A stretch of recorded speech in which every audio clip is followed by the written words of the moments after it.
ఏం చేద్దాం? అదే hi hello welcome back to అమ్మాయి ఎలా చంపితే ఆ అమ్మాయి బుడ్డ అమ్మాయి. Hi hello family members, welcome back to my channel.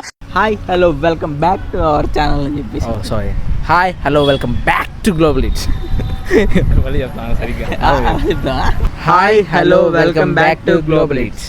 So ఇవాళ వీడియో ఏంటంటే చెప్పేసి, ఇవాళ వీడియో ఏంటంటే ఇక్కడ ర్యాండమ్గా సాయిబాబా గుడి టెంపుల్ దగ్గరకు వచ్చాం. ఇక్కడ చిన్న ఓపెన్ పార్క్ లాగా ఉంటుంది. సో ఎవరైనా వచ్చి చాలామంది పెద్దవాళ్ళు ప్రశాంతంగా కూర్చోడానికి వస్తారు. సో ఇవాళ వాళ్ళ దగ్గరికి వెళ్ళి సో అప్పటి జనరేషన్కి ఇప్పటి జనరేషన్ డిఫరెన్స్ ఏంటి ప్రాపర్గా కనుక్కుందాం. So let's get into the video. Uncle మీ పేరు చెప్పండి. పూజారి సుబ్బారావు. అంకుల్ మీ పేరు? గంగార వెంకటేశ్వరరావు. మీకు ఎంత ఏజ్ ఉండిద్ది అంకుల్? నాకు 75 సంవత్సరాలు ఉంటుంది. మీకు అంకుల్? 60 అండి. 60. సో అప్పటి జనరేషన్ ఇప్పుడు జనరేషన్ ఎలా ఉండిద్దో మనం ఇప్పుడు తెలుసుకొని అంకుల్ వాళ్ళ ద్వారా మాట్లాడుకుందాం, ఓకేనా? అంకుల్ అప్పుడు జనరేషన్ ఇప్పుడు జనరేషన్ ఎలా ఉంటుందో కొంచెం చెప్పగలరా? చాలా తేడా ఉంటుందండి. అంటే ఏ విధంగా? ఇప్పుడు తిండికైనా అప్పుడు తిండికైనా తేడా ఉంటుంది. అది తిండిలో నేను చెబుతుంది, తినే తిండిలో. అప్పుడు మూవీస్ ఇప్పుడు మూవీస్ ఎలా ఉన్నాయి సినిమాలు? ఇప్పుడు లాభం లేదండి చెప్పాలంటే ఒక మాటలో. అప్పట్లో మీకు ఇష్టమైన సినిమా? అప్పుడు అంటే నేను ఉన్నాయి చెప్పే కదా, రామారాదని నాగేశ్వరరాదని అవి ఉండే. ఇప్పుడు వాళ్ళకి ఇష్టం అయ్యి పోయినాక మళ్ళా బావాలనిపిస్తుంది. మీకు అప్పటికి ఇప్పటికి సినిమాల్లో చాలా తేడా వస్తుంది. అప్పుడు ఒక సినిమా తీస్తే జ్ఞానానికి సంబంధించిందిగా ఉండేది. ప్రతి మనిషి ప్రతి పిల్లవాడు చూసే విధంగా వాళ్ళు సబ్జెక్టు పెట్టి దానికి తగ్గట్టుగా ఇలా నడుచుకోవాలని చెప్పేసి అప్పుడు చేశారు.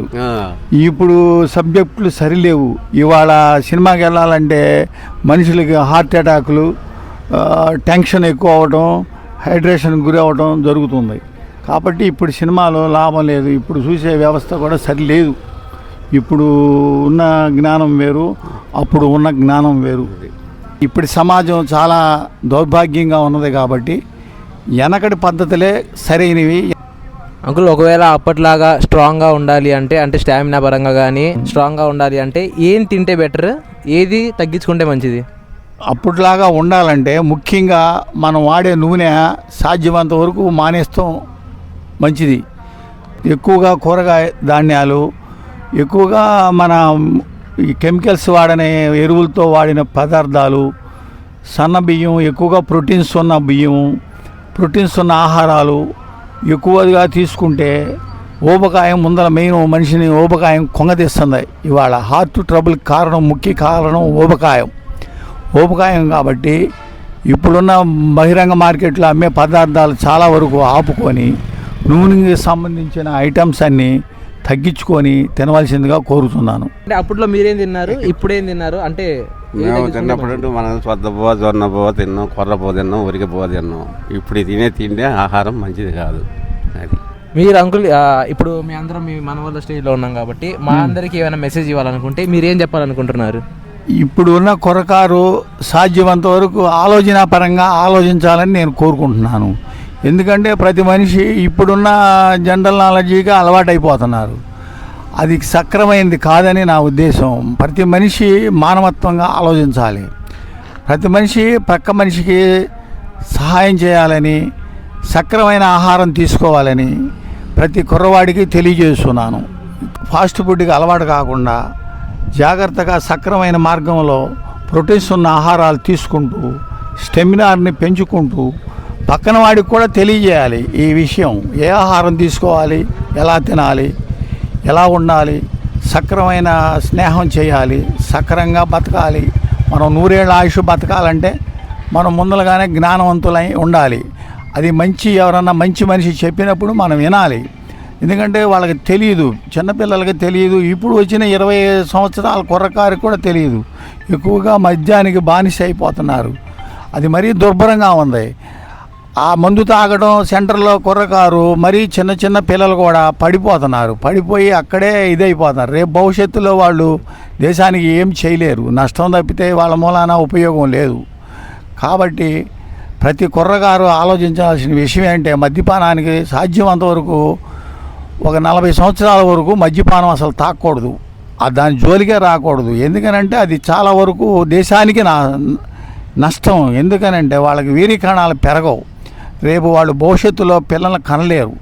పిల్లలు రేపు వాళ్ళు భారతదేశానికి కనలేరు కూడా, భవిష్యత్తు ఉండదు. హాస్పిటల్ ఇలాంటి సమాజాన్ని సృష్టించుకుంటే భారతదేశం చాలా వెనకబడిపోద్ది. ఇప్పుడు స్టెమినార్గా ఉండాలి.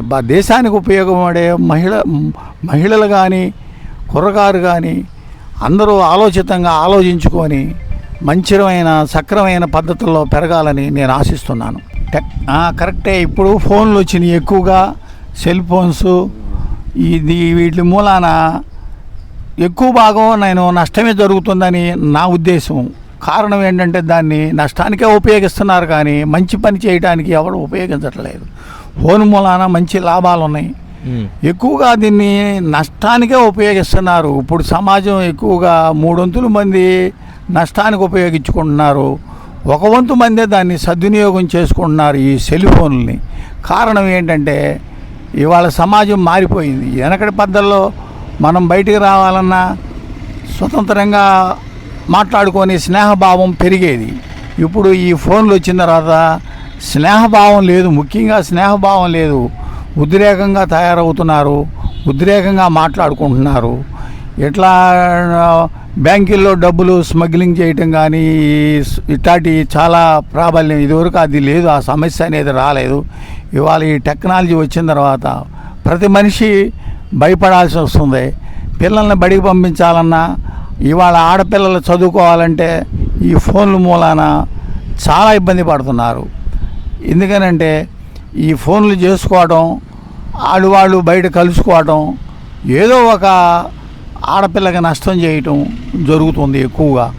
దీని మూలాన భావి సమాజం బాగా చెడిపోతుందనే నా ఉద్దేశం. కానీ దాన్ని సక్రమైన పద్ధతిలో ఉపయోగించుకోవాలని అందరికీ తెలియజేస్తున్నాను.